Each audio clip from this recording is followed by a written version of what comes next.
et Venezuela. On va s'intéresser à présent à l'intelligence artificielle. Vous connaissez bien sûr aujourd'hui ses principaux noms, ChatGPT, Gemini ou encore le chat. De plus en plus d'utilisateurs se confient à ces chatbots, comme on les appelle, comme à des thérapeutes. Alors qu'est-ce que cela dit de notre société? L'intelligence artificielle peut-elle mettre les psychothérapeutes au chômage?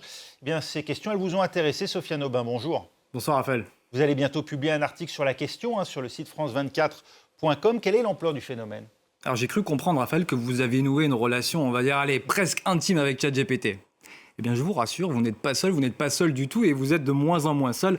Pour rappel, l'IA a fait irruption dans nos vies justement avec ChatGPT en novembre 2022. Ouais. Résultat, en 2024, 32% des Français affirment utiliser un robot conversationnel de ce type. En avril de cette année, c'était 45%.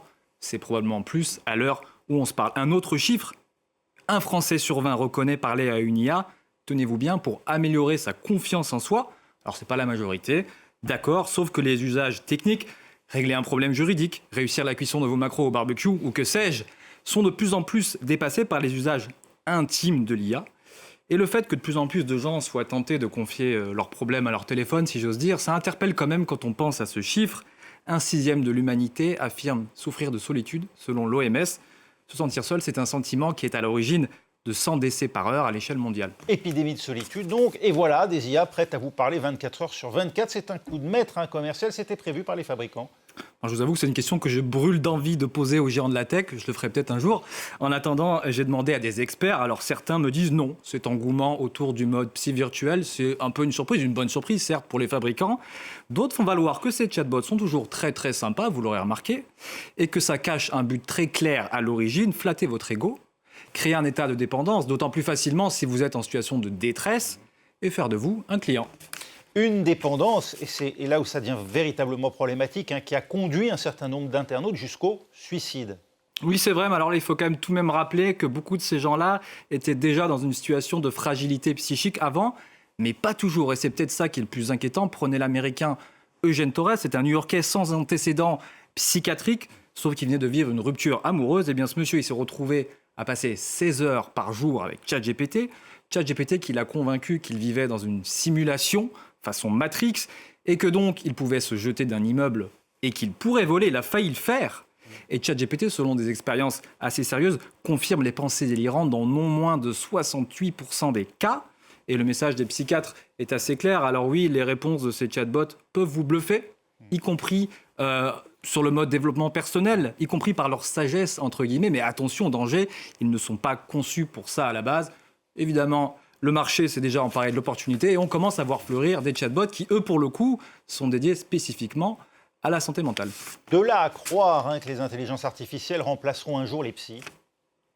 Alors, si vous êtes déjà allé voir un psychothérapeute, il ne vous aura pas échappé que c'est surtout vous qui parlez dans l'affaire. Et je crois que pour répondre à votre question, il faut s'en poser d'abord une autre. Ok, une IA ne fait que appliquer des milliards de calculs. Elle comprend strictement rien à ce que vous lui dites, en fait. Elle ne vous écoute pas non plus stricto sensu. Mais qu'est-ce qui nous libère? Est-ce que c'est le fait d'être réellement écouté ou c'est le sentiment d'être écouté? C'est le fait de verbaliser. C'est le sens aussi du journal intime. C'est une question que j'ai posée à une psychothérapeute et voici sa réponse. L'IA permet d'exprimer des ressentis de façon précise et surtout efficace. Et donc, en tant que psychologue, je dois admettre que l'IA est extrêmement utile pour ça et peut faire le travail, une partie du travail que nous faisons les psychologues avec nos patients. Cette partie-là de la psychothérapie, elle peut tout à fait être remplacée par l'IA. C'est terrible à dire, mais c'est le cas. Après, je pense aussi qu'un bon psy devrait faire quelque chose de très important, qui est de écouter sans aucun jugement et de ce fait de mettre les personnes qui viennent nous voir en sécurité affective.